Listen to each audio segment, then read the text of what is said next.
Hey guys, welcome back to my channel. Sunny Sashi here. Today I'm going to be talking about vlogging and blogging and kind of the different aspects of it, such as like the benefits of both, the kind of following you can gain on both.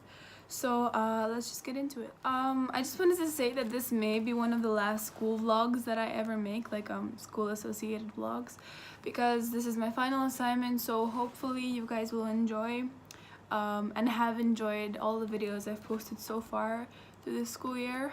I'm gonna start off with blogging. Blogging is basically a platform.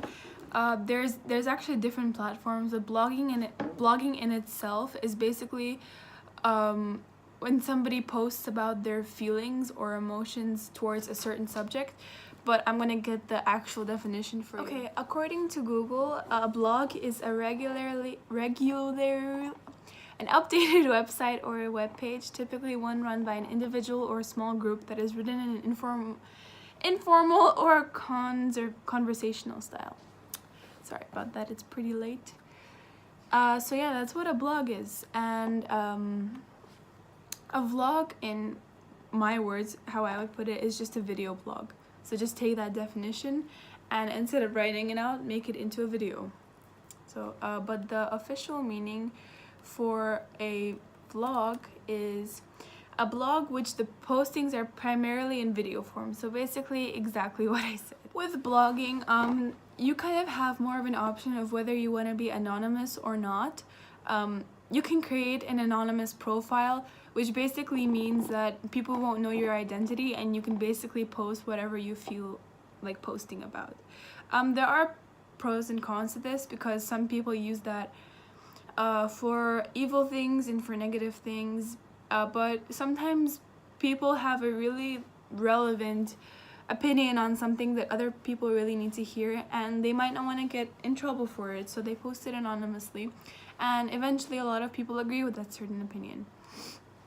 But with vlogging, it's more, well, you can vlog wearing a mask, but it's not, you wouldn't usually do that. Vlogging is like what I'm doing. I'm sitting in front of a camera. This is called a talking head when I'm in this little box.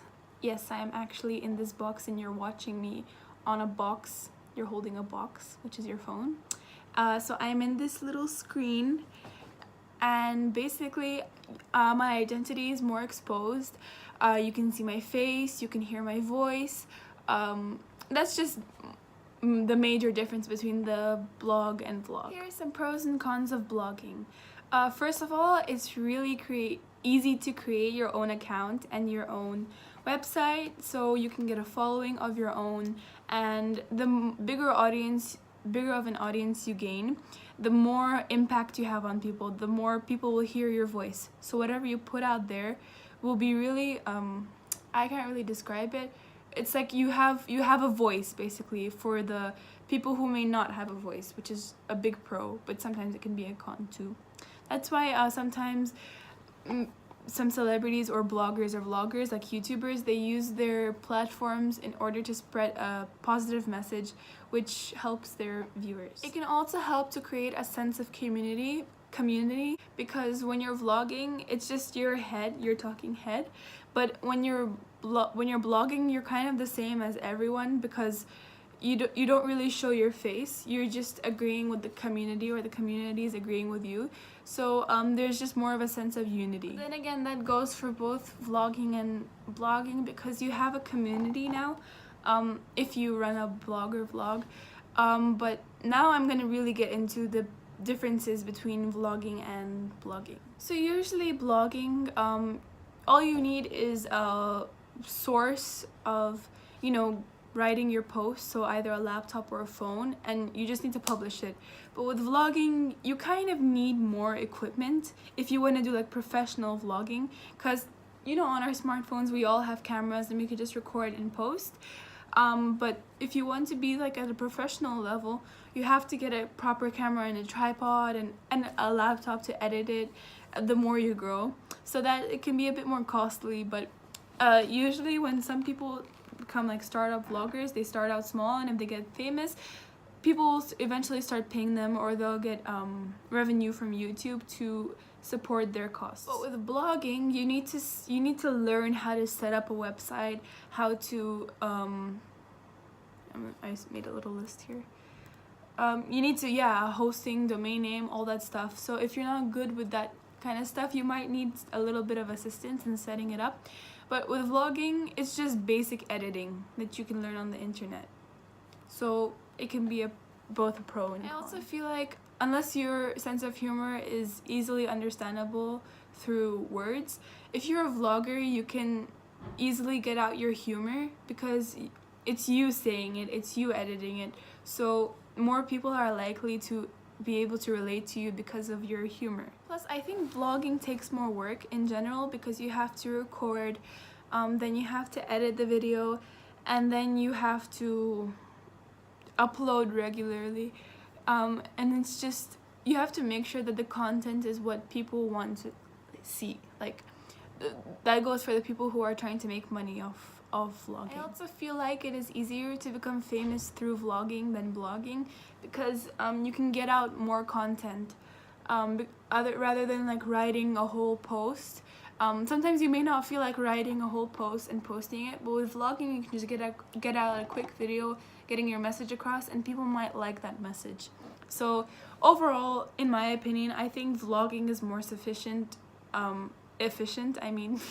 than blogging, simply because in this day and age we're evolving to become like, it's clear that less people are reading and more people are watching vlogs and YouTubers, so I feel like that is an easier way to get across to people through vlogging. But the only thing you shouldn't do if you're trying to become a vlogger is watch Jake Paul's vlogs.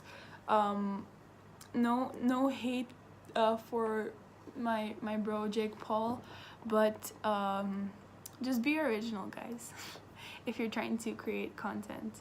In conclusion, both are good. It's just my personal opinion that vlogging is better. It's basically the same thing, but if you're willing to put your face out there and put your voice out there, vlogging is a better way to do that. But if you're comfortable behind a screen and to write your posts and people can relate to it, then that's a great thing too. Whatever tickles your fancy. Now I'm going to be talking a little bit about what makes a good vlog or blog.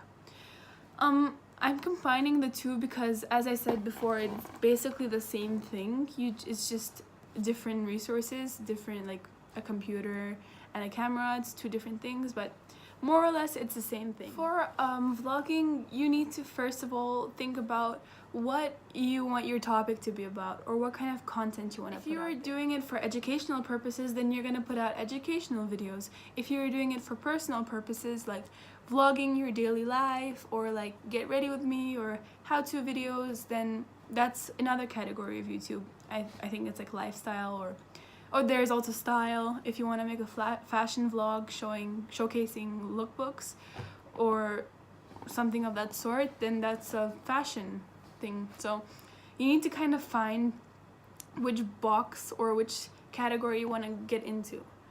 So yeah, that's basically the second step is maybe watching some other YouTubers of that same category to just get some more inspiration on how to attract an audience to yourself, how to make more quality content for people. The next step is just simple. You need to pull out your phone or camera and get yourself together, choose a topic for your video, and make sure to not be all over the place. Make sure to find a topic and stick to that one topic. And most importantly, it sounds really cheesy, it's just to be yourself. Because if you do end up getting famous and you do end up meeting people in real life, they're gonna expect somebody who is, who they see on camera or who they see on their screen. And if you turn out to be completely different, it might be disappointing. So just always be yourself, no matter what. And that's basically all you need to do to become a vlogger. And if people like your content, then your channel will start growing. But if they don't, then there's nothing much you can do about it. Yeah, maybe try changing the topic or going on trend and seeing what's relevant now or making a video about it. That's if you really want to become popular. But eventually at some point somebody will find your videos and they're gonna be thinking, wow, like, where has this person been? I can relate to them, they have my humor. So just, again, be yourself. Now for a blog, it's a bit more how do I say, professional, I would say. Of course there's a lot of platforms. Even Tumblr is a blogging site. You can reblog others things, you can put out your own posts, but it's basically the same thing. You just need to find a topic and then write about it. So for example, style. If you want to do a style post, you can make mood boards. That's another thing that's good about doing a written post, is that you can find inspiration from somebody here and get inspiration from somebody there and just put it together and you create your own thing. And then but you need to make sure that it's copyrighted, that it's non-copyrighted, you know, that you can actually take the things that have or that, what I mean to say is that people who allow you to reuse their content, you have to make sure that they actually allow you, and then you have to credit them. And there are so many ways you can credit somebody's content online. My favorite way is EasyBibRef. It's a website which when you put in when you want to put in something, you just take the link and then you put it in there and it cites it for you. Sometimes you need to add on some of your own things, but that will make sure that you basically don't get in trouble. You can only do that if the author of the picture or the owner of the picture says that it's okay for you to do that in a post. Usually it will say allowed for distribution or something of that sort. You will notice it. But if it doesn't, that means that person who posted it owns the rights to that picture, and it would kind of be illegal for you to repost it. But as I was saying, you can make mood boards on Tumblr. Especially I love Tumblr because it's easy to get into contact with the original person who made that, and people on Tumblr can be very nice. If you ask them, may I use this post, usually even if you just search like wallpapers on Tumblr, because Tumblr has, I feel like, the best wallpapers, the cute artsy ones. It usually says like, if you use, please reblog or like this post, and you're free to use it. So that's what I really like about online sharing. But the most important thing is just to, if you're trying to get into these platforms, to be yourself and talk about what you like. Because I'm pretty sure there's always a community of people that will be interested in the same things as you are. Because usually when you enter these blogs, you end up searching what you like, and you'll find more people who are similar to you, you know? So it's a good community because it's also worldwide. So it doesn't just have to be where you are. That's why the internet exists, you know? You meet so many people around the world, but be careful, obviously. And always make sure that if the owner of the picture or post doesn't allow you to use it, don't use it, because it can get you into trouble. So yeah. Thank you guys so much for watching. That's all I have for you today. This is probably the last vlog, school-related vlog I'm doing, unless next year they give us an assignment for something like this. It's been a fun ride with you guys. So I don't know if I'll see you guys next time. So bye guys.